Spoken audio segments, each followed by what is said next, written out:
അമലായി സ്വീകരിക്കുമാറാവട്ടെ.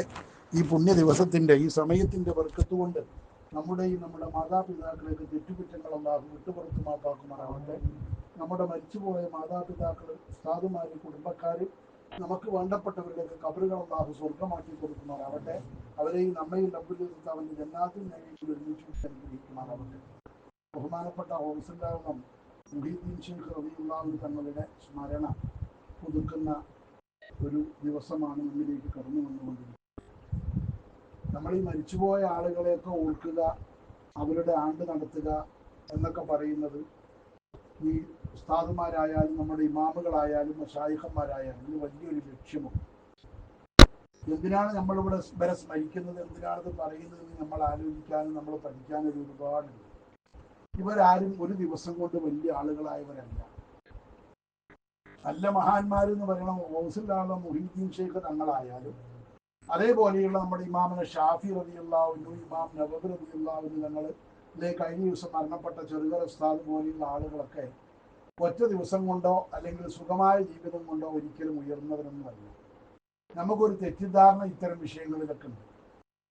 ആരോ പറഞ്ഞ പോലെ നല്ല റോഡിലൂടെ വണ്ടി ഓടിച്ച ഒരു ഡ്രൈവറും നല്ല ഡ്രൈവർ ആയിട്ടില്ല. തെളിഞ്ഞ കാലാവസ്ഥയിൽ പ്ലെയിൻ ഓടിച്ച ഒരു പൈലറ്റും നല്ല പൈലറ്റ് ആയിട്ടില്ല. അതേപോലെ ഓരോരുത്തരും നമ്മൾ നോക്കിയാലും ഏറ്റവും വലിയ പ്രതിസന്ധിയിൽ ജീവിച്ച ആളുകളാണ് വലിയ വലിയ ആളുകളായി തീരുന്നത്. പ്രശ്നങ്ങളാണ് ജീവിതത്തിൽ മുഴുവൻ പ്രശ്നങ്ങളും ബുദ്ധിമുട്ടുകളും അനുഭവിച്ച് അത് നേരിട്ട് അതിനെ ആ നിലയിൽ തന്നെ അതിൽ വിജയം വരിച്ചവരാണ് വലിയ വലിയ മഹാത്മാക്കളായി നമ്മൾ ഇന്ന് ലോകത്ത് സ്മരിക്കുന്ന എല്ലാ വ്യക്തികളും. അല്ലാത്ത ഒരാളും ഉണ്ടാവില്ല. എല്ലാവരും പ്രയാസങ്ങളും ബുദ്ധിമുട്ടുകളുമാണ് അവരെ സൃഷ്ടിക്കപ്പെട്ടത്. അതുകൊണ്ട് തന്നെ നമ്മൾ ഇവരെ അറിയുന്നില്ല. യഥാർത്ഥത്തിൽ നമ്മൾ ഈ പുറത്തു കൂടിയുള്ളത് മാത്രമേ അറിയുള്ളൂ.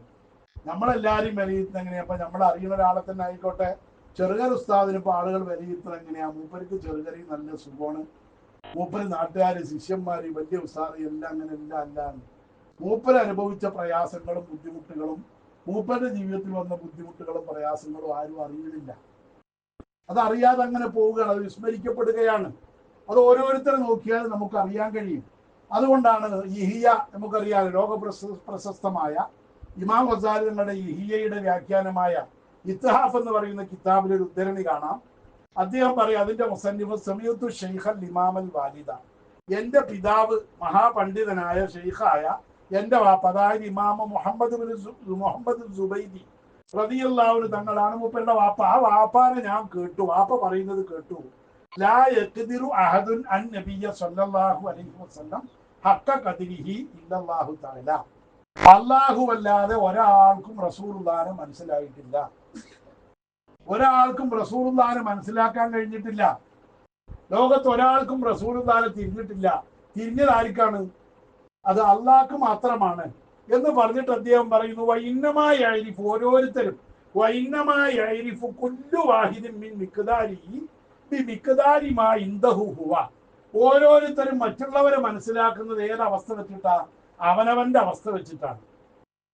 അവനവന്റെ എത്ര ഉണ്ടോ അത് വെച്ചിട്ടാണ് മനസ്സിലാക്കുക. ഇപ്പൊ ചെറുകര ഉസ്താദ് വലിയ പണ്ഡിതനാണ്, വലിയ മുദരിസാണ്, ധാരാളം കിതാബ് തിരിയുള്ള പണ്ഡിതനാണ് എന്ന് ലോകം അംഗീകരിച്ചാണ്. ഞാൻ പറയല്ല, മൂപ്പരുടെ ഉസ്താദന്മാർ തന്നെ പറയണാണ്. അപ്പൊ മൂപ്പർ അങ്ങനെയാണ് വിചാരിച്ചിട്ട് മൂപ്പരുടെ അടുത്ത് ഓതാൻ പോയവരൊക്കെ മൗല്യന്മാരാവൂ? ആവൂല. കാരണം പോകുന്നവൻ കൊണ്ടുപോകണ ഒരു പാത്രമുണ്ട്, ഓതാൻ പോണവൻ കൊണ്ടുപോകണ ഒരു പാത്രമുണ്ട് അവൻ്റെ കയ്യിൽ. അവൻ അതിൽ കോരാവുന്നത് കോരിയിട്ട് ആര് വരും? ഓരോരുത്തരും വരും. കൊണ്ടുപോകുന്ന ആളുടെ പാത്രം എത്രത്തോളം വലിപ്പുണ്ടോ അതിനനുസരിച്ചിട്ടാണ് ഓരോരുത്തർക്കും കിട്ടുക. അത് ഉസ്താദിന് വിവരമില്ലാഞ്ഞിട്ടല്ല, ഉസ്താദിന് ഞാൻ അതിലേറെ വിവരമുണ്ടായാലും എനിക്ക് കിട്ടൂല. കാരണം ഇവന്റെ കോരാൻ കൊണ്ടുപോയ പാത്രം മോശമാണ്. ഇവന്റെ ബുദ്ധി അത്രയേ ഉള്ളൂ എന്നാണ് ഞാനീ പറയുന്നത്. ഇവനിക്ക് കാര്യം മനസ്സിലാക്കാനും ഇവന്റെ അക്കലും ഇവന്റെ ഫഹമും ഇവന്റെ തന്റെ ഇടമൊക്കെ കുറവാകുമ്പോൾ എനിക്ക് അത്രേ കിട്ടുള്ളൂ. തോനുള്ള ഒരാൾ പോയാലോ അതിനനുസരിച്ച് കിട്ടും എന്ന് പറഞ്ഞതുപോലെ നമ്മൾ ഒരാളെ മനസ്സിലാക്കണം ഈ നിലവാരം വെച്ചിട്ടാണ്. നമുക്കൊരാളെ പൂർണ്ണമായി നമ്മളെക്കാൾ കഴിവുള്ള ഒരാളെ നമുക്ക് മനസ്സിലാക്കാൻ കഴിയില്ല.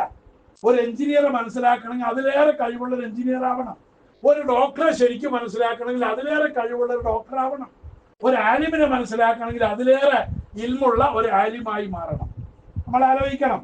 ബഹുമാനപ്പെട്ട ശൈഖുന താജുൽ ഉലമ റളിയല്ലാഹു അൻഹു തങ്ങളോട്, റഹ്മത്തുള്ളാഹി തങ്ങളോട്, താഴക്കോട് കുഞ്ഞലി മുസ്ലിയാരെ ശൈഖുനാന്റെ മകളെ കല്യാണം കഴിച്ച് ത്വലാഖ് ചൊല്ലി. ആ തൊലാക്ക് കഴിഞ്ഞതിന്റെ ശേഷം താഴെക്കോട് കുഞ്ഞലി മുസ്ലിയാരുടെ പേരക്കുട്ടിനെയാണ് പിന്നെ കല്യാണം കഴിക്കാൻ കല്യാണ ആലോചന നടക്കുന്നത്. ചെറുകര ഉസ്താദ്. അതിന് ചെറുകര ഉസ്താദ് പോയിട്ട് ഉസ്താദിനെ കുറിച്ച് താഴെക്കോട് കുഞ്ഞലി മുസ്ലിയാർ ആരോട് ചോദിക്കുകയാണ്? ഷെയ്ഖുനാനോട് ചോദിക്കുകയാണ്. അസ്ഗർ എന്റെ പേരക്കുട്ടിനെ കല്യാണം ആലോചിക്കുന്നുണ്ട്, നിങ്ങളുടെ അഭിപ്രായം എന്താന്ന് ചോദിച്ചു. അതിൽ മൂപ്പര് പറയുന്നത് എന്താ? അസ്ഗർ നല്ലോനാണ്, നല്ല തറവാട്ടുകാരനാണ്, നല്ല യോഗ്യനാണ്. അത്യാവശ്യം മൂപ്പര് പറഞ്ഞ വാക്ക് അത് കേട്ടു നിന്ന ബഹുമാനപ്പെട്ട മർഹൂം സമദ് മൗലവി അദ്ദേഹത്തിന്റെ ഓർമ്മക്കുറിപ്പിൽ ഷെയ്ഖുനാ സ്മരണയിൽ രേഖപ്പെടുത്തിയിട്ടുണ്ട്. ബുദ്ധിയുള്ള, അറിവുള്ള, തന്റേടമുള്ള കുട്ടിയാണ് എന്ന് ആര് പറയുന്നത്? ഷെയ്ഖുന ചെറുകര ഉസ്താദിനെ പറ്റി പറയുന്നത്. അത് ഞാൻ പറയണതല്ല. ബുദ്ധിയുള്ള, അറിവുള്ള, തന്റേടമുള്ള കുട്ടിയാണ്. നിങ്ങളുടെ മകളെ ധൈര്യമായി കൊടുത്തോളി, ഒരു പ്രശ്നം അതിലില്ല. അതിൽ മൂപ്പര് തിരിച്ചു ചോദിക്കുക, എന്നാ പിന്നെ നിങ്ങളുടെ മകളെ എന്തേ തലാക്കിയത്? കുഞ്ഞലി മൗലവിയാണല്ലോ ചോദിക്കുന്നത്, അതിലും വലിയ മഹാപണ്ഡിതനാണല്ലോ. അപ്പൊ മൗലാന താഴെക്കോട് കുഞ്ഞലി മുസ്ലിയാർ ചോദിച്ചു, നിങ്ങളുടെ മകളെ എന്താ തലാക്കിയിരുന്നത്? അത് അള്ളാന്റെ വിധി അങ്ങനെ ആയതുകൊണ്ട് എന്ന് ഷെയ്ഖുന മറുപടിയും പറഞ്ഞു. അപ്പൊ എന്താ ഇവിടെ പറയുന്നത്? ഇവരുടെ ബുദ്ധി, ആ മൂപ്പർക്ക് അള്ളാഹുദിൽ ആര് കൊടുക്കണ സർട്ടിഫിക്കറ്റാ? ഷെയ്ഖുനാനെ പറ്റി ചെറുകര ഉസ്താദിനെ പറ്റി അറിയാവുന്ന എല്ലാ മാനദണ്ഡങ്ങൾ വെച്ച് നോക്കിയാലും അത് അറിയാനുള്ള കഴിവുള്ള യോഗ്യനായ മഹാപണ്ഡിതനായ ഖുദവത്തുൽ മുഹഖഖീൻ താജുൽ ഉലമ വണ്ടൂരിലെ ഷെയ്ഖുനയാണ് ഈ വാക്ക് പറയുന്നത്. ബുദ്ധിയുള്ള, അറിവുള്ള, തന്റേടമുള്ള കുട്ടിയാണ് എന്ന് മൂപ്പര് പറയണമെങ്കിൽ മൂപ്പരുടെ വാക്കുകൊണ്ട് വായ കൊണ്ട് മൂപ്പര് കളവ് പറയൂല, ആരെങ്കിലും ഒപ്പിക്കാൻ വേണ്ടിയും പറയൂല. ഞാൻ പെണ്ണ് കിട്ടിക്കോട്ടെ എന്നും പറഞ്ഞിട്ടും പറയുന്ന സ്വഭാവക്കാരനല്ല. പറയണമെങ്കിൽ അത് വേണം, ബുദ്ധി വേണം, അറിവ് വേണം, തന്റേടം വേണം. ഇതാണ് മൂപ്പരുടെ പ്രത്യേകത. ഇങ്ങനെയുള്ള ആളുകൾ ലോകത്ത് എപ്പോഴും, ലോക ചരിത്രം പരിശോധിച്ചാൽ ഇത്തരം ആളുകളെ സംബന്ധിച്ചിടത്തോളം ഇവർ ഇതിന്റെ പേരിലാണ് മികച്ചു നിൽക്കുന്നത്. മഹദി, ആയിഷ ബീബി റളിയല്ലാഹു അൻഹ, ഞങ്ങൾ മൊഹീദ്ദീൻ ഷെയ്ഖ് ആയാലും ഷാഫി ഇമാമായാലും നൗവി ഇമാമായാലും അസ്ഗർ ഉസ്താദ് ആയാലും ആയിഷ ബീബി റളിയല്ലാഹു അൻഹ ചോദിക്കുന്നുണ്ട് റസൂലുള്ളാഹി തങ്ങളോട്, ബിമ യതഫാദലു നാസു ഫി ദുനിയ, ദുനിയാവിലെ ആളുകൾ എന്താ ഒരാൾ വേറെ ആളെക്കാളൊക്കെ മേലെയാകുന്നത് എങ്ങനെയാ? കുറെ ആളുകൾ വലിയ വലിയ ആൾക്കാരാകണോ, കുറച്ച് ആൾക്കാർ എന്താവണോ? അവിടേക്കൊന്നും ഒത്തുമില്ലല്ലോ. എന്തുകൊണ്ടാണ് ഇങ്ങനെ സംഭവിക്കുന്നത് എന്ന് ആയിഷ ബീബി റളിയല്ലാഹു അൻഹ റസൂലുള്ളാഹി തങ്ങളോട് ചോദിച്ചു. അപ്പൊ റസൂലുള്ളാഹി തങ്ങൾ പറഞ്ഞ മറുപടി, ഷെയ്ഖുന പറഞ്ഞ ഒന്നാമത്തെ കാര്യം തന്നെ ബിൽ അഖൽ, അത് ബുദ്ധിയാണ്. അതുകൊണ്ടാണ് ഒരാൾ മറ്റാളെക്കാളും മേലെയാകുന്നത്. ഇനി ആഖിറത്തിലോ? ആയിഷ ബീവി വീണ്ടും ചോദിക്കുന്നു, ഖുൽതു വഫിൽ ആഖിറ, ഇനി പരലോകത്ത് ഒരാൾ സ്വർഗത്തിൽ ഉന്നത പദവി കിട്ടുന്നതും വിജയിക്കുന്നതും മറ്റൊരാൾ പരാജയപ്പെടുന്നതൊക്കെ എന്തുകൊണ്ടാ? കാലം അപ്പോഴും റസൂലുള്ളാഹി തങ്ങൾ പറഞ്ഞു ബിൽ അഖലി, ബുദ്ധി തന്നെ അവിടെ. ഇതാണ് പ്രധാനം. അതാ ഞാൻ നേരത്തെ പറഞ്ഞ പാത്രം, അവനവന്റെ കയ്യിൽ കിട്ടിയ പാത്രം, ഇന്റലിജന്റ് കോഷ്യന്റ് എന്നൊക്കെ പറയുന്നൊന്നുണ്ടല്ലോ. നമുക്ക് അല്ലാഹു തആല കനിഞ്ഞേകിയ ഒന്നാണത്. അത് എത്രത്തോളം നമ്മുടെ കയ്യിൽ ഉണ്ട് എന്നുള്ളതാണ് വിഷയം. അത് നമ്മുടെ കയ്യിൽ എത്രത്തോളം ഉണ്ടോ അതിനനുസരിച്ചിട്ട് ആളുകൾ മേലേക്ക് വരും, അതിനനുസരിച്ചിട്ട് ഓരോരുത്തരും. അതോടുകൂടെ റസൂലുള്ളാഹി തങ്ങൾ പറഞ്ഞു, ഖലീലു തൗഫീഖി, അല്പം തൗഫീഖ് അല്ലാഹു തആല നൽകിയാൽ ഖൈറും മിൻ കസീരിൽ അഖലി, തോനെ അഖല് ബുദ്ധി കിട്ടുന്നതിനേക്കാളും വലുതാണ് ഇത് അള്ളാന്റെ തൗഫീഖ്. ഈ തൗഫീഖും കുരുത്തവും പൊരുത്തവും ഒക്കെ കിട്ടിയ വലിയ വലിയ മഹാന്മാരാണ് ലോകത്തെ എക്കാലവും സ്മരിക്കപ്പെടുന്നത്. ഇവരെ നമ്മൾ സ്മരിക്കുന്നതിന് അത് നമുക്ക് മനസ്സിലാകാൻ വേണ്ടിയിട്ടാണ്, അവരെ നമ്മൾക്ക് തിരിയാൻ വേണ്ടിയിട്ടാണ്, അവരെ നമ്മൾ ഉൾക്കൊള്ളാൻ വേണ്ടിയിട്ടാണ്.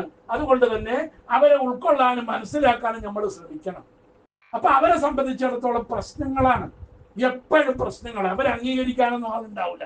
ഇപ്പൊ മഹാനായ ഗൗസുൽ ആലം മൊഹീദ്ദീൻ ഷെയ്ഖ് ജീവിച്ചിരിപ്പുള്ള കാലത്ത് ലോകം മുഴുവൻ മൂപ്പര് അങ്ങോട്ട് അംഗീകരിച്ചു? ഒരിക്കലും അല്ല. ഒരുപാട് പ്രയാസങ്ങൾ മൂപ്പര് നേരിട്ടിട്ടുണ്ട്, ഒരുപാട് ബുദ്ധിമുട്ടുകൾ, ഒരുപാട് ശത്രുക്കള്, മിത്രങ്ങളെക്കാൾ കൂടുതൽ ശത്രുക്കള് അദ്ദേഹത്തിന് ഉണ്ടായിരുന്നുവെന്ന് കാണാം. ഞാൻ അദ്ദേഹത്തിന്റെ ബഹജയും അതേപോലെ ഫുത്തൂഹുൽ ഗൈബൊക്കെ നോക്കുന്ന ഒരാളാണ്. എൻ്റെ വീട്ടിൽ ആ കിതാബുണ്ട്, ഞാൻ നോക്കാറുള്ളതാണ്. ഒരുപാട് പ്രയാസങ്ങളാണ് അദ്ദേഹത്തിന്റെ ജീവിതത്തിൽ അദ്ദേഹം അനുഭവിച്ചത്. ഓരോരുത്തർ നോക്കിയാൽ നോക്ക് നിങ്ങൾ, ഇമാം നവവി റളിയല്ലാഹു അൻഹു തങ്ങൾ ഇമാം ഷാഫി റളിയല്ലാഹു അൻഹു തങ്ങൾ, നമ്മുടെ ഇമാം എത്രാമത്തെ വയസ്സിലാണ് മരിച്ചു നിങ്ങൾക്കറിയോ? 54 വയസ്സ്. എന്നെക്കാളും 4 വയസ്സ് മുമ്പേ ആര് മരിച്ചു? എന്താ മരിക്കാൻ കാരണം അറിയോ? ആരും കേൾക്കാത്തൊരു വിഷയമാണ് അല്ലേ? എല്ലാ കിതാബിലുള്ളൊരു വിഷയം അത്. സബബ് ഞാൻ ആ ഉദ്ധരണേന്നൊന്ന് വായിക്കാം. സബബ് മൗത്തിഹി, അദ്ദേഹം മരിക്കാനുണ്ടായ കാരണം, മരിച്ചത് 54-ാമത്തെ വയസ്സിൽ. മരിക്കാനുണ്ടായ കാരണം അന്നഹു അസാബത്തുഹു ദർബത്തുൻ ശദീദത്തുൻ, ഒരൊറ്റ അടിയാ തനിക്ക്. നെറ്റിന്റെ ഈ ഭാഗത്തേക്ക് ഒരൊറ്റ അടിയുണ്ട്. ആരെ? ഇമാമുന ഷാഫി റളിയല്ലാഹു അൻഹു. എന്തിനാ അടിച്ചത്? മരിദ ബിഹ അയ്യാമൻ, ആ അടി കൊണ്ടതോടുകൂടെ മൂപ്പർ രോഗിയായി, കുറെ കാലം രോഗിയായി കിടന്നു. സുമ്മ മാത്ത, മൂപ്പര് മരിച്ചു. വഹുവ ഇബ്നു 40 സന, മൂപ്പർക്ക് അന്ന് 54 വയസ്സാണ് ഉണ്ടായിരുന്നത്. ഖീല, പറയപ്പെട്ടു, അൽ-ആരിബു, ഈ അടിച്ച ആള് അഷ്ഹബു എന്ന് പേരുള്ള വലിയൊരു പണ്ഡിതനാണ്, വലിയൊരു മൂല്യരാണ്. വേറെ മദ്ഹബുകാരനാണുള്ള വ്യത്യാസമുള്ളൂ. ഈ ആളുള്ള കാലത്തോളം ഇനി വേറൊരു മദ്ഹബുകാരന്റെ ആശയങ്ങൾ സമർത്ഥിക്കപ്പെടാൻ കഴിയില്ല. ഹീന തനാദറ, ഷാഫി ഇമാമുമായിട്ട് മുനാദറ നടത്തി, വാദപ്രതിവാദം, സംവാദം നടത്തി. ആ സംവാദങ്ങളിലൊക്കെ ആര് നടത്തിയാലും ഷാഫി ഇമാമിന്റെ വാദത്തിന് മുമ്പിൽ ആരും ജയിക്കണില്ല, ഒക്കെ തോൽക്കുകയാണ്. അതുകൊണ്ട് മൗലവിമാര്, അമ്പലികളുണ്ട് അവിടെ, മാലിക്കി മദ്ഹബുകാരുണ്ട്, ഹനഫി മദ്ഹബുകാരുണ്ട്. ഒരു മദ്ഹബുകാരും മൂപ്പരോട് സംബന്ധിച്ചാൽ എന്താവാറില്ല, ജയിക്കാറില്ല. ഈ ദേഷ്യത്തിന് ഒരൊറ്റ അടി തലയ്ക്കങ്ങോട് കൊടുത്തു, ഒരു വാദപ്രതിവാദത്തിൽ തോറ്റപ്പെട്ടു. എന്നാ പ്രസിദ്ധമായ അഭിപ്രായം അന്നൽ ആരിബ, ഈ അടിച്ച ആള് അഷ്ഹബല്ല, ഫതയാനുൽ മഗറബി എന്ന് പറയുന്നയാളാണ് എന്നും അഭിപ്രായമുണ്ട്. ഷെർവാനിയിൽ 1-ാം വാള്ളി 53-ാമത്തെ പേജിൽ ഇതുണ്ട്. താരീഖുൽ അബ്റാറിന്റെ 40-ാമത്തെ പേജിൽ ഇതുണ്ട്. എന്തിനാ ഞാൻ പറഞ്ഞത്? നമുക്കൊക്കെ ഒരു ധാരണ ഉണ്ടല്ലോ, ഇവരൊക്കെ നല്ല സുഖലോലുപന്മാരായി ജീവിച്ച് മരിച്ചു പോയവരാണെങ്കിൽ അത്തരത്തിലല്ല. ഒരുപാട് പ്രയാസങ്ങൾ അനുഭവിച്ച് ജീവിച്ചവരാണ് നമ്മുടെ പൂർവികരായ മഹാത്മാക്കളൊക്കെ. നമ്മൾ സൂഹിക്കാൻ വേണ്ടി നടക്കുമ്പോൾ അതൊക്കെ ആലോചിക്കണം. അതിനാണ് ഇവരെയൊക്കെ നമ്മൾ ഓർക്കുന്നത്. ഇവരെയൊക്കെ അല്ലാഹു തആല ഭൂമിയിലേക്ക് ലോകത്ത് വന്ന എല്ലാ മഹാന്മാരും, നമ്മൾ ലോകത്ത് സ്മരിക്കപ്പെടുന്ന ഏത് മഹാന്റെ ചരിത്രം എടുത്ത് പരിശോധിച്ചാലും നമ്മൾ അറിയാത്ത കുറെ രഹസ്യങ്ങൾ മറയ്ക്ക് പിന്നിലുണ്ടാവും. അത് പുറത്തറിയപ്പെടൂല. പുറത്തറിയപ്പെടാത്ത എത്രയോ ഉണ്ടാവും, പറയാൻ പറ്റാത്തതുണ്ടാവും. ഇപ്പൊ ചെറുകര ഉസ്താദിനെ കുറിച്ച് എനിക്കറിയാവുന്ന കുറെ പ്രശ്നങ്ങളുണ്ട്, പക്ഷെ പുറത്ത് പറഞ്ഞാൽ എന്നെ തല്ലിക്കൊല്ലും, ഞാൻ കൊല്ലപ്പെടും. അതിന് മാത്രം ഗുരുതരമായ പ്രശ്നങ്ങൾ ഉണ്ടായിട്ടുണ്ട്. അത് വേണ്ടി വരും. ചില മനുഷ്യന്മാര് മാൻസ് അക്സെപ്റ്റബിലിറ്റി ഗോഡ്സ് ഓപ്പർച്യൂണിറ്റി എന്ന് പറയില്ലേ, മനുഷ്യ കഴിവ് അവസാനിക്കുമ്പോഴേ അള്ളാന്റെ സഹായം വരും. വെറും ദ്വാരനാടൻ നടക്കൂല. ചിലപ്പോൾ അവനവനെ കൊണ്ടാകുന്ന രൂപത്തിലൊക്കെ എന്ത് ചെയ്യേണ്ടി വരും. ചിലതൊക്കെ ചെയ്യുമ്പോൾ തന്നെ എതിരാളികളെ ഒതുക്കാനും ദുഷ്ടന്മാരെ ഒതുക്കാനൊക്കെ കഴിയണമെങ്കിൽ കുറച്ച് തന്ത്രമൊക്കെ വേണം. അതൊക്കെ പലർക്കും വേണ്ടി വരും.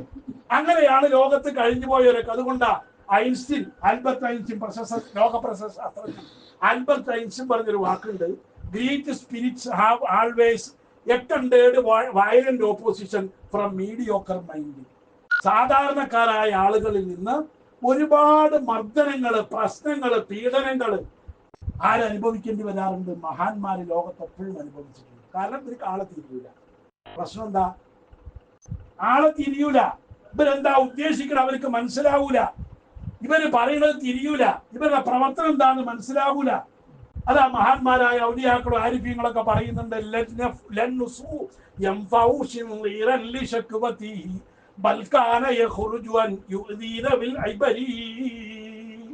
നല്ല കാര്യത്തിലേക്ക് മഹാന്മാരായ ആളുകൾ ഉപദേശിക്കുമ്പോൾ അത് ദുഷ്ടന്മാരായ ആളുകൾ, ആ ദുഷ്ടതരമുള്ള ആളുകൾക്ക്, അവരുടെ ദുഷ്ടചിന്തയുള്ളവർക്ക് അത് ഉപകാരപ്പെടില്ല. പിന്നെന്താ അവര് ചെയ്യുക?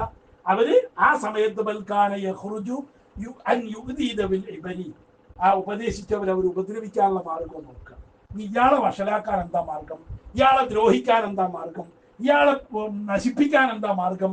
ഈ വഴിക്കുള്ള ചിന്തകളാണ് മഹാപാപികളായ ദുഷ്ടന്മാരായ ആളുകൾ ലോകത്ത് എപ്പോഴും ശ്രദ്ധിക്കാറുള്ളത്, ലോകത്ത് എപ്പോഴും പരിശ്രമിക്കാറുള്ളത്. ആ നിലയിലുള്ള പരിശ്രമങ്ങളാണ് മറ്റുള്ള ആളുകൾ നടത്തുക. അവിടെയാണ് നമ്മൾ ഹൗസില്ലാലമിനെയൊക്കെ സ്മരിക്കേണ്ടത്. മൂപ്പരെ കുറ്റപ്പെടുത്താനും മൂപ്പരെ ചീത്ത പറയാനും മൂപ്പരെ ആക്ഷേപിക്കാനും ഒക്കെ ഒരുപാട് ആളുകൾ ആ കാലഘട്ടത്തിൽ ഉണ്ടായിരുന്നു. അവരുടെ എതിർപ്പുകളെയൊക്കെ അവഗണിച്ചുകൊണ്ട് അല്ലെങ്കിൽ അതിനെയൊക്കെ പ്രതിരോധിച്ചുകൊണ്ടാണ് മഹാനായ ഹൗസുല്ലാലം റളിയല്ലാഹു അൻഹു തങ്ങളെ ഈ അവസ്ഥയിലേക്ക് എത്തിയത്. അതുപോലെ തന്നെയാണ് നമ്മുടെ പൂർവികരായ നമ്മുടെ മഹാന്മാരായ മശായിഖന്മാരൊക്കെ ആ നിലവാരത്തിൽ തന്നെയാണ് ഇന്ന് നമ്മൾ തിരിച്ചറിയണം. അപ്പൊ അതുകൊണ്ട് ഇത്തരം ആളുകൾ നമ്മുടെ സമൂഹത്തിൽ വേണം. എപ്പോഴും കുറച്ച് വലിയ ആളുകൾ, എല്ലാവരും തുല്യമാകാൻ പാടില്ല. വലിയ ആള് പറയാൻ കുറച്ച് ആള് വേണം. അതില്ലാതിരുന്നാൽ നമ്മൾ നശിക്കും. ഷഫീഉനാ റസൂലുള്ളാഹി സ്വല്ലല്ലാഹു അലൈഹി വസല്ലമ തങ്ങൾ പറഞ്ഞു, ലാ യസാലു നാസു ബിഖൈരിൻ, ജനങ്ങളിൽ നന്മയുണ്ടാകും ഏതുവരെ, മാ തഫാളലു, അവരിൽ വലിയോരും ചെറിയോരും, പണക്കാരും പാവങ്ങളും, ആരോഗ്യമുള്ളവരും ആരോഗ്യമില്ലാത്തവരും, ഉള്ളവനും ഇല്ലാത്തവനൊക്കെ ഉണ്ടാകുമ്പോഴാണ് ലോകത്ത് എന്തുണ്ടാവുള്ളൂ, ഖൈർ ഉണ്ടാവുള്ളൂ. വൈദാ തസാവു, അല്ലാഹുവിന്റെ റസൂൽ പറയുന്നു, അവരെല്ലാവരും സമമായാൽ ഹലക്കു, അവർ നശിച്ചു.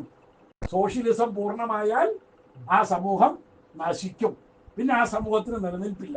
ഈ ഹദീസ് വ്യാഖ്യാനിച്ചുകൊണ്ട് ഇമാം ഹാഫിദ് ഇബ്നു ഹജർ അസ്കലാനി തങ്ങൾ തന്റെ ഫത്ഹുൽ ബാരിയിൽ ഈ ഹദീസ് വ്യാഖ്യാനിച്ചുകൊണ്ട് പറയുന്നുണ്ട്, ലാ യസാലൂന ബിഖൈരിൻ മാ കാന ഫീഹിം അഹ്ലു ഫദ്ലിൻ വസലാഹിൻ, നന്മയുടെയും ശ്രേഷ്ഠതയുടെയും ഒക്കെ ആളുകൾ, അതൊക്കെയുള്ള ആളുകൾ സമൂഹത്തിലുള്ള കാലത്തോളം ഖൈർ നിലനിൽക്കും. വഖൗഫിൻ മിനല്ലാഹി, അല്ലാഹുവിനെ പേടിച്ച് ജീവിക്കുന്നവരും ഉണ്ടെങ്കിൽ അതുള്ള കാലത്തോളം എന്തിനാ അവരുണ്ടാവണത്? അവരുണ്ടെങ്കിൽ നമുക്കുള്ള മെച്ചം എന്താ? യുൽജഉലൈഹിം ഇൻദ ശദായിദി, പ്രയാസങ്ങൾ വരുമ്പോ, ബുദ്ധിമുട്ടുകൾ വരുമ്പോ നമുക്ക് അവരുടെ അടുക്കലേക്ക് അഭയം തേടി ചെല്ലാം. എന്താണ് ഒരു മാർഗം, എന്താണ് രക്ഷ, ഒന്ന് രക്ഷപ്പെടുത്തണമെന്ന് അവരോട് ചെന്ന് അഭയം തേടാം.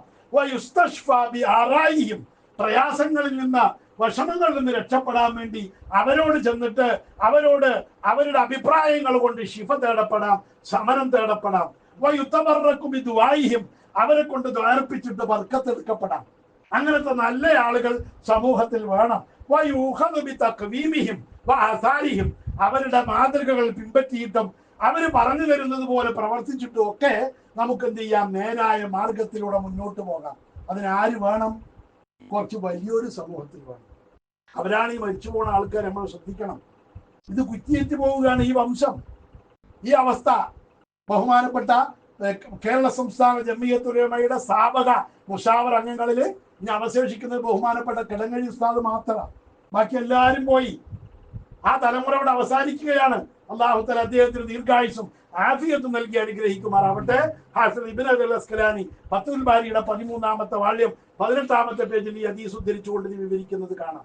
പക്ഷേ അതെല്ലാവർക്കും തിരിയണമെന്നൊന്നുമില്ല. ഇവരെയൊന്നും, ഇവരൊക്കെ ജനങ്ങളുടെ ഭൂരിപക്ഷ ആളുകളുടെ കണക്കിലും ചെറിയ ഉസ്താദ് വലിയ മഹാനാണ് എല്ലാരും പറയും. എന്നാലോ ആ മഹാനാന്ന് പറയുന്ന ആളുകൾ മൂപ്പരെ പിൻപറ്റുമോ? അത് ചെയ്യൂല. ഞാനും മൂപ്പരും കൂടെ തിരുനാരായണപുരം, കട്ടുപ്പാറിന്റെ അപ്പുറം തിരുനാരായണപുരം സ്ഥലമുണ്ട്. ആ സ്ഥലത്ത് അബൂബക്കർ എന്ന് പറയുന്ന ഒരു ശിഷ്യനുണ്ട് മൂപ്പർക്ക്. ആ ശിഷ്യന്റെ കല്യാണത്തിന് പുതിയാപ്പിള ഇറങ്ങുമ്പോൾ വരക്കാൻ പോയി. ഒരു സംഭവം പറയണം, ഞാൻ എൻ്റെ അനുഭവം ഈ പറയും. പേരടക്കം പറയുന്ന അതിനാണ്, നീ പറയാൻ പറ്റുന്ന ആളുടെ പേര് പറയില്ല, അത് മോശമല്ലേ. ഈ അബൂബക്കറിന്റെ കല്യാണത്തിന് ദ്വാരക്കാൻ വേണ്ടി ഉസ്താദ് പോയി. ഉസ്താദ് എന്നെയും കൂട്ടിയിട്ടാ പോയത്. അവിടെ ചെന്നപ്പോ അവിടെ അന്ന് കേരളത്തിൽ അറിയപ്പെട്ടൊരു വലിയ അവിടെ വന്നിട്ടുണ്ട്. എന്തിന്? മൂപ്പരുടെ അയാളുടെ ത്വരീക്കത്തിന്റെ ആളാണ്. അപ്പൊ അനുജന്റെ കല്യാണം ഉണ്ടെന്ന്. അപ്പൊ അവൻ ദ്വാരക്കുമ്പോ, അവൻ പുതിയാപ്പിള ഇറങ്ങുമ്പോ ദ്വാരക്കാൻ ആരാ വന്നിരിക്കുന്നത്? ആ ഔലിയപ്പാപ്പയാണ്. വലിയുള്ളാഹി ഡാഷ് എന്ന് പേര് നിങ്ങൾ പറയണില്ല, അല്ലാഹു തആല അദ്ദേഹത്തിന് പുറത്തു കൊടുക്കട്ടെ. ആളൊക്കെ വലിയ ആളാണ്. അങ്ങനെ ഉസ്താദിനെയും, അയാളും വന്നു ഉസ്താദും വന്നു, രണ്ടാളെയും കൂടി ഒരു റൂമിൽ കൊണ്ടാക്കിയിട്ട് ഞങ്ങളൊക്കെ എന്ത് ചെയ്തു, മൂപ്പരിന്റെ കുറെ ഹാദിമീങ്ങളുണ്ട്, 5-6 ആളുണ്ട്, ഉസ്താദിന്റെ ഹാദിമായ ഞാനും ഉണ്ട്. ഞങ്ങളൊക്കെ പുറത്തേക്കിറങ്ങി കുറച്ചു നേരം കഴിഞ്ഞിട്ട് ഞാൻ ആ റൂമിന്റെ കുറച്ച് അപ്പുറം നിൽക്കുമ്പോടാ എന്ന് വിളിക്കുന്നത് കേട്ടപ്പോ ഞാൻ തിരിഞ്ഞു നോക്കിയപ്പോടാ എന്ന് പറഞ്ഞു എന്നോട്. അത് ഞാനങ്ങനെ ചെന്നു. അപ്പൊ അവിടെ ആരൊക്കെയുള്ളത്? ഈ വലിയുള്ളാഹി ചെറിയ ഉസ്താദും മാത്രമുണ്ട്. അതില് ധാരണ എനിക്കറിയോ എന്ന് ചോദിച്ചു എന്നോട്. അപ്പൊ അറിയില്ല, അറിയാത്തോണ്ട് പറഞ്ഞാണ്. അപ്പൊ മൂപ്പര് പറഞ്ഞത് ഇന്ന ആളാണ് ഡാഷ്. വലിയുള്ളാഹി കൂട്ടിയിട്ടാ പറഞ്ഞത്. വലിയുള്ളാഹി എന്ന് പറഞ്ഞിട്ട് ആക്കണ കൊലത്തിൽ വലിയുള്ളാഹി ഡാഷ് എന്ന് പറഞ്ഞ പേര് പറഞ്ഞു. അതിൽ ഞാനെന്ത് ചെയ്തു, 80 കണക്കന്നല്ലേ, ഞാൻ ചെന്നിട്ട് മൂപ്പര് സലാം പറഞ്ഞ് കയ്യിൽ പിടിച്ച് മുത്തി. അതിന്റെ ആ വലിയുള്ളാഹിന്റെ ആ കയ്യിൽ പിടിച്ച് മുത്തി കഴിഞ്ഞ് തിരിച്ചു വന്നപ്പോ നിങ്ങൾ എങ്ങനെ അതിനു വേണ്ടി ദ്വാരക്കുക? ഇപ്പൊ മൈക്കിൽ കൊത്തുപോരാൻ പാടില്ല, ജുമാ ശരിയാവൂല പറയുന്നവരാ. ഇപ്പൊ മണ്ടൂക്കാരനാ, ഇപ്പൊ സംസ്ഥാനക്കാരനാ, ഇവന് വേണ്ടി നിങ്ങളെങ്ങനെ ദ്വാരക്കുക എന്ന് പറഞ്ഞാല് ഉസ്താദ് അയാൾ പറഞ്ഞു. അതില് ഞാനങ്ങനെ ആകെ, ഇപ്പൊ ഞാൻ കളിയാക്കാനും പറ്റില്ല, അവര് തമ്മിലുള്ള നമ്മക്ക് അറിയണ്ട. അതില് ഒന്നും മുണ്ടിയിലായാലും എന്റെ മുഖത്ത് ഇങ്ങനെ നോക്കിയിട്ട് അങ്ങനെ നിന്നു. അല്ല, ഞാനും അതിന്റെ ആളാട്ടളി. ഇപ്പൊ അവരെ മാത്രമായിട്ട് നിങ്ങൾ ദേഷ്യപ്പെടുന്നു വേണ്ട, ഞാനും അതിന്റെ ആളാ. സ്പീക്കറിൽ കൊത്തുപോയ ചുമ്മാ ശരിയാവൂല എന്നൊക്കെ തന്നെ ഞാനും പറയുന്നത് എന്ന് പറഞ്ഞു.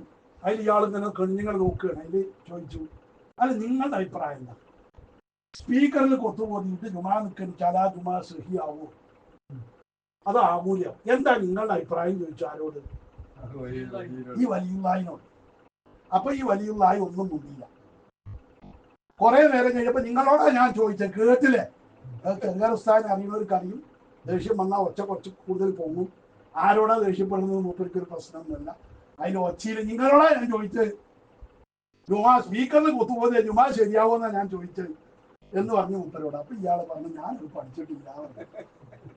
ജുമാന്റെ ശ്രദ്ധം പറഞ്ഞും കൂടി പഠിക്കാത്ത നിങ്ങളാ വലിയുള്ളാഹി ആയത്. പിന്നെ അത് എവിടെ നിന്ന് കിട്ടുന്ന വലിയ വട്ട, ഏത് കോളേജിൽ നിന്നാണ് നിങ്ങൾക്ക് ബിരുദം കിട്ടിയത് എന്നും പറഞ്ഞിട്ട് അയാളെ അങ്ങോട്ട് പറ്റങ്ങോട്ട് കശക്കി.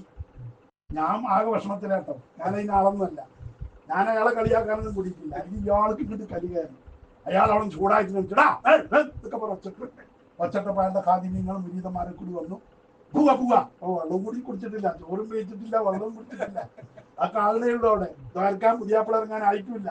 അതിന് മൂപ്പരുടെ എന്നൊക്കെ പറഞ്ഞ ഒച്ചട്ട് മുരീദന്മാർ വന്നു. മൂപ്പര് വിളിച്ചു, ഞാൻ പോവാ എന്നും പറഞ്ഞ മൂപ്പരിനെ അവർ താങ്ങിക്കൊണ്ടേ വണ്ടി കയറ്റിക്കൊണ്ടേ. അപ്പൊ ആദ്യത്തെ പുതിയാപ്പിള ഇറങ്ങുമ്പോൾ ഉസ്താദ് ആയിരുന്നു, രണ്ടാമത്തെ പുതിയാപ്പിള ഇറങ്ങുമ്പോൾ ഉസ്താദ് ആയിരുന്നു. തിരിച്ചു വരുമ്പോ എന്നോട് ചോദിക്കുക, ഉസ്താദ് നടന്നിങ്ങനെ റോട്ടിക്ക് വരികയാണ്, എന്നോട് ചോദിക്കുന്നടാ അയാളുടെ കുരുത്തക്കേട് തട്ടു നമുക്ക് എന്ന് ചോദിച്ചു. ഞാൻ പറയും എനിക്ക് തട്ടില്ല, ഞാൻ അയാളോട് ഒരു കുരുത്തക്കേടും കാണിച്ചിട്ടില്ല, ഞാൻ കളിയാക്കാനും പോയിട്ടില്ല, തട്ടുകയാണെങ്കിൽ നിങ്ങൾക്കേ തട്ടുള്ളൂ പറഞ്ഞു. ആദ്യം അയാളോട് നിസ്കാരത്തിന്റെ പറമ്പും സ്വന്തം പഠിക്കാൻ പറഞ്ഞു, എന്നിട്ട് കുരുത്തക്കേട് വിതരണം ചെയ്യാൻ പറയാതെ. അതും കൂടി അറിയാത്ത ഒരാളെ ഔലിയ പാപ്പാന്ന് നടക്കണത്. ഇയാളെയൊക്കെ കൊണ്ടുനടക്കാൻ കുറെ മൂല്യന്മാരും തങ്ങന്മാരും ഉണ്ടല്ലോ, എത്താ ലോകത്തിന്റെ അവസ്ഥ എന്നും പറഞ്ഞിട്ട് മൂപ്പര് പറഞ്ഞു എന്നോട്. ഇതാണ് മൂപ്പരുടെ സ്വഭാവം, ഇതാണ് ഇന്നത്തെ അവസ്ഥ. ഔലിയാക്കള് വലിയുള്ളാഹി എന്നൊക്കെ പറഞ്ഞാൽ ഇതൊന്നും ബാധകമല്ല. ഇബാദത്ത് ശരിയാവണോ ആവണ്ടയോ, ഒന്നുകിൽ അയാൾക്ക് പറയാ എന്ത് അത് ശരിയാവും, കുഴപ്പമൊന്നുമില്ല, അതുകൊണ്ട് ജുമായ്ക്ക് കേട് വരില്ല എന്ന് കണ്ണിയത്ത് പറഞ്ഞിട്ടുണ്ടെന്നോ ഈക്ക പറഞ്ഞിട്ടുണ്ടെന്നോ പറയാം. അതും അയാൾ പറഞ്ഞില്ല. അല്ലെങ്കിൽ സദഖത്തുൽ വലിയ അത് ശരിയാവില്ല എന്ന് പറഞ്ഞിട്ടുണ്ടെന്ന് പറഞ്ഞില്ല. പിന്നെ എന്താ പറയുന്നത്? ഞാനത് പഠിച്ചിട്ടില്ല. ഇതാണ് ലോകത്തിന്റെ അവസ്ഥ. ഈ നിലയില് ഇവരത് പഠിച്ചിട്ടില്ല. പഠിക്കാത്തോണ്ടെന്നെ എനിക്ക് ആ പാവം പറഞ്ഞു. ആ പാവം അങ്ങനെ ഒരു പാവം എനിക്ക് അയാൾ പഠിച്ചിട്ടുണ്ടാവില്ല, ആ വഴിക്ക് ചിന്തിച്ചിട്ടുണ്ടാവില്ല. ഏതായാലും നമ്മൾ ആലോചിക്കുക, നമ്മൾ മഹാന്മാരായ നമ്മുടെ മശായിഖന്മാര് ദീനിന്റെ നെടുന്തൂണുകളായി അവർ മാറിയത്, അവർ ഈ ദുനിയാവിനെ തൊലാക്ക് ചൊല്ലി ദുനിയാവിന്റെ ഇത്തരം പ്രയാസങ്ങളും ബുദ്ധിമുട്ടുകളൊക്കെ ഒഴിവാക്കിയിട്ടാണ് അവർ ഈ നിലയിലെത്തി. അതുകൊണ്ടാ മഹാനായ അബുൽ അബ്ബാസ് മുർസി റളിയല്ലാഹു അൻഹു ഞങ്ങൾ, അതായത് ഇമാം ഉസൂരിയുടെ ഷെയ്ഖ്, ഇമാം ഉസൂരി ഇമാമിന്റെ ഷെയ്ഖാണ് ആര്? അബുൽ അബ്ബാസ് മുർസി റളിയല്ലാഹു അൻഹു ഞങ്ങൾ. മൂപ്പര് പറയുന്നുണ്ട്, മഅരിഫത്തു ഔലിയാഇല്ലാഹി, അള്ളാഹിന്റെ ഔലിയാക്കളെ മനസ്സിലാക്കുക എന്നത്, അള്ളാഹുവിന്റെ ഔലിയാക്കളെ മനസ്സിലാക്കുക എന്നത് അസ്അബു മിൻ മഅരിഫത്തില്ലാഹി, അള്ളാഹിനെ അറിയുന്നതിനേക്കാൾ വലിയ പാടാണ്. അള്ളാഹിനെ അറിയാൻ ചിലപ്പോഴൊക്കെ അടയാളൊക്കെ നോക്കിയിട്ട് തിരിയും, പക്ഷെ ഒരു വലിയനെ മനസ്സിലാക്കാൻ അതുകൊണ്ടും തിരിയില്ല. അത്ര പ്രയാസം ഒരു വലിയനെ മനസ്സിലാക്കാൻ. അതുകൊണ്ട് തന്നെ അള്ളാഹുവിന്റെ ഔലിയാക്കൾ ലോകത്ത് എപ്പോഴും പീഡിപ്പിക്കപ്പെട്ടവരാണ്, ആക്ഷേപിക്കപ്പെട്ടവരാണ്, അവഹേളിക്കപ്പെട്ടവരാണ്. അത്തരം ഔലിയാക്കളെയാണ് നമ്മൾ പിൻപറ്റേണ്ടത്. അതുകൊണ്ടാണ് മഹാനായ ഇമാമുന ഷാഫി റളിയല്ലാഹു അൻഹു തങ്ങൾ പറഞ്ഞത്, ഉലമാക്കള് ആലിമീങ്ങൾ വലിയല്ലെങ്കിൽ പിന്നെ ആരാ ലോകത്ത് വലിയ എന്ന് പറഞ്ഞത്. അതുകൊണ്ടാണ് ആലിമീങ്ങളാണ് അള്ളാഹിന്റെ ഔലിയാക്കള്. 10-60 കൊല്ലം അള്ളാഹുവിന്റെ ദീന് പഠിപ്പിക്കാനും അത് പ്രചരിപ്പിക്കാനും വേണ്ടി തന്നെ അതികഠിനമായി പ്രയത്നിച്ചിട്ട് ഒരുപാട് പ്രയാസങ്ങള്, പീഡനങ്ങള്, വിഷമങ്ങള്, ബുദ്ധിമുട്ടുകള് ഒരുപാട് അനുഭവിച്ചിട്ട് ഈ 60 കൊല്ലക്കാലം ദീൻ പ്രചരിപ്പിക്കാനും ദീൻ പഠിപ്പിക്കാനും ചെലവഴിക്കുക എന്നത് ചെറിയ കാര്യമല്ല, നിസാര കാര്യമല്ല. അത് തന്നെയാണ് ഏറ്റവും വലിയ ഇബാദത്ത്. മൂപ്പര് ചോറ് തിന്നുമ്പോൾ ഞങ്ങളൊപ്പം ഇരുന്ന് ഭക്ഷണം കഴിക്കും. ഒരുപാട് കഥ പറയാണ്ട്. ഒപ്പം ഇരുന്ന് കഴിക്കുക പറഞ്ഞാൽ ഒരു ടേബിളൊന്നും അല്ല, ആകെ ഒരു ഇത്ര വീതിയുള്ള ഒരു ടേബിളാണ്. 2 പാത്രം വെച്ചാൽ ഒപ്പം വെച്ചാൽ അപ്പുറം ഇപ്പുറം മുട്ടും. അതിൽ ഇറച്ചിയൊക്കെ ചിലപ്പോൾ എല്ലിൽ നിന്ന് ഇങ്ങനെ പിടിച്ചിങ്ങനെ ഞെക്കൂലേ. അപ്പൊ ഞെക്കുമ്പോൾ ഞാൻ ഞെക്കുമ്പോൾ ആ ഇറച്ചി ആരുടെ പാത്രത്തിൽ പോയി വീഴും? ഉസ്താദിന്റെ പാത്രത്തിൽ പോയി വീഴും. മൂപ്പര വീണ വഴിക്കെടുത്ത് തിന്നും. അത് വീഴേണ്ട താമസമുള്ളൂ. മൂപ്പര എടുത്ത് തിന്നും, അത് ആദ്യം എടുത്ത് തിന്നും. വേറെ പാത്രത്തിലുള്ള ഞാൻ എടുക്കൂലല്ലോ. മൂപ്പരുടെ ജീവിതമാണ് ഈ പറയുന്നത്. അങ്ങനത്തെ ഒരു പാവാന്ന്. കോഴിമുട്ട 2 കോഴിമുട്ട ഉണ്ടെങ്കിൽ മൂപ്പര് ഞാൻ പോണതിന്റെ മുമ്പ് അത് 2 എടുത്ത് മൂപ്പരുടെ പാത്രത്തിൽ ഇട്ടിട്ടുണ്ടാവും. അത് ഞാൻ ചാറിന് നോക്കുമ്പോൾ പോലും ചാറാ ഉണ്ടാവുള്ളൂ. അതിന് മൂപ്പര് പറയും, കുറച്ച് ക്ഷമിക്ക്, അതിന് മഞ്ഞക്കരുവ് തരാലോ, ഇത് തിന്നട്ടോ ഞാൻ, കുറച്ച് ക്ഷമിക്ക് പറയും. അങ്ങനത്തെ ഒരു പാവം മനുഷ്യൻ. എല്ലാത്തിനും ഓരോ പിടി ഭക്ഷണം ഓരോ വട്ടം വാരി കഴിക്കുമ്പോഴും നമുക്ക് ഒരു തുടക്കത്തിൽ തന്നെ ബിസ്മി എല്ലാം മറക്കല എന്റെയൊക്കെ സ്വഭാവം. പിന്നെ എപ്പോഴെങ്കിലും ആ ബിസ്മി ഓർമ്മ വരിക പലപ്പോഴും. മൂപ്പർ അങ്ങനെയല്ല, ഓരോ പിടി ഭക്ഷണം വായിക്കിടുമ്പോഴും ബിസ്മി ചെല്ലാതെ ഒരു പിടി ഭക്ഷണം മൂപ്പർ വായിക്കിടുന്നത് ഞാൻ കണ്ടിട്ടില്ല. വേറെ വേറെ ബിസ്മിയാണ്. കാരണം ഈ ഭക്ഷണമൊക്കെ തസ്ബീഹ് ചെല്ലുന്നുണ്ട് അള്ളാഹുവിന്. ആ തസ്ബീഹിന് മുടക്കം വരും നമ്മൾ തിന്നലോടുകൂടെ. അതുകൊണ്ട് ബിസ്മി അല്ലാതെ മൂപ്പരത് ഭക്ഷണം കഴിക്കൂല. ഭക്ഷണം കഴിച്ചാൽ നല്ല ഭക്ഷണമൊക്കെ കിട്ടിയാൽ മൂപ്പര് പറയും ഇതൊക്കെടാ നമുക്ക് നഷ്ടം വരുന്നുണ്ടെന്നുള്ള കാര്യം ഉറപ്പാട്ടോ. ഇവിടെ എന്തെങ്കിലുമൊക്കെ വല്ല പുണ്യം ചെയ്തിട്ടുണ്ടെങ്കിൽ അതൊക്കെ ഉണ്ടാവും. ഈ നിയമത്തിന്റെ പേരിൽ അന്ന് നമുക്ക് തടയും. അത് പേടിച്ചിട്ട് വേണം ഇത് തിന്നാൻ. ഇതൊക്കെ തിന്നുമ്പോൾ എപ്പോഴും നമ്മൾ സൂക്ഷിക്കണം.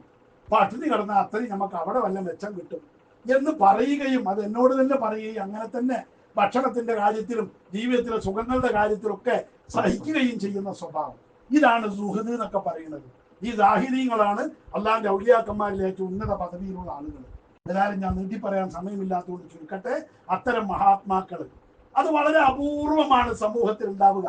അതുകൊണ്ടാണ് മഹാനായ ഇമാം അബ്ദുൽ വാഹിദ് ബിൻ സയ്യിദ് റളിയല്ലാഹു അൻഹു തങ്ങൾ പറഞ്ഞത്, ഇമാം ഗസാലി തന്റെ ഇഹ്യയിൽ ഉദ്ധരിക്കുന്നത് കാണാം, അത്തുറുക്കു ശത്ത, മാർഗങ്ങൾ പലതുണ്ട് അല്ലെ. ആലിമീങ്ങളുടെ മാർഗങ്ങൾ പറയാൻ പലതുണ്ടല്ലോ. ഇവിടെ ഒരുപാട് മാർഗങ്ങളുണ്ട്. സമസ്ത ഉണ്ട്, EK സമസ്ത ഉണ്ട്, AP സമസ്ത ഉണ്ട്, ദക്ഷിണുണ്ട്, സംസ്ഥാനുണ്ട്. അത്തുറുക്കു ശത്ത ഇപ്പള്ളാട്ടോ, പണ്ടേ ഇഹിയിലുള്ള കാര്യം പറയുന്നത്. ത്വരീഖുൽ ഹഖി എന്നാ സത്യത്തിന്റെ ത്വരീക്ക് മാർഗം മുഫ്രദത്തുൻ ഒറ്റൊന്നേ ഉള്ളൂ, രണ്ടെണ്ണം ഉണ്ടാവില്ല. മാർഗങ്ങളൊക്കെ ഒരുപാട് കാണും, പക്ഷേ സത്യത്തിലേക്ക് ചേർക്കുന്ന മാർഗം ഒന്നേ ഉണ്ടാവും. ഇമാം അബ്ദുൽ വാഹിദ് ബിൻ സയ്യിദ് റളിയല്ലാഹു അൻഹു തങ്ങൾ പറയുന്നു. അതേതാണ് ആ മാർഗം? വസാലികൂന ത്വരീഖൽ ഹഖി, സത്യത്തിന്റെ മാർഗത്തിൽ പ്രവേശിക്കുന്നവർ അഫ്രാദ് ഒറ്റപ്പെട്ട വ്യക്തികളാണ്. വലിയ ജനക്കൂട്ടം ഇതൊക്കെ ഉണ്ടാവില്ല. അതാ നമ്മൾ നോക്കേണ്ടി. ഒറ്റപ്പെട്ട വ്യക്തികളെ നമ്മൾ പിടിക്കണം.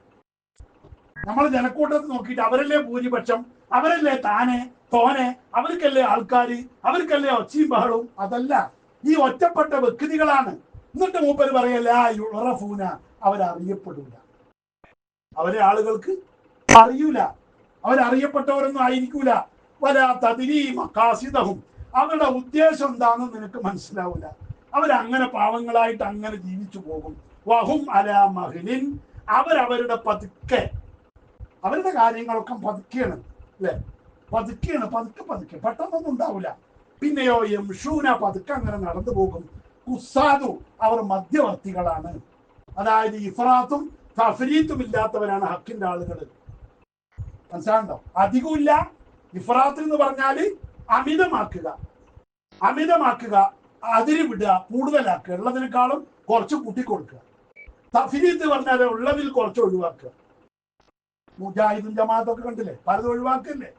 അങ്ങനെ ഒഴിവാക്കലുമില്ല, കൂട്ടിക്കൊടുക്കലുമില്ല. ആ ഉള്ളതിൽ മാത്രം കുസാദു, മധ്യത്തിൽ നിന്നുകൊണ്ട് മുന്നോട്ട് പോകുന്നവരാണ് മഹാന്മാരായ ഹക്കിന്റെ മാർഗക്കാരി എന്ന് ഇമാം അബ്ദുൽ വാഹിദ് ബിൻ സയ്യിദ് റളിയല്ലാഹു അൻഹു തങ്ങൾ പറഞ്ഞ അതേ അടയാളങ്ങളൊക്കെ മൂപ്പരിൽ കാണാം അല്ലേ.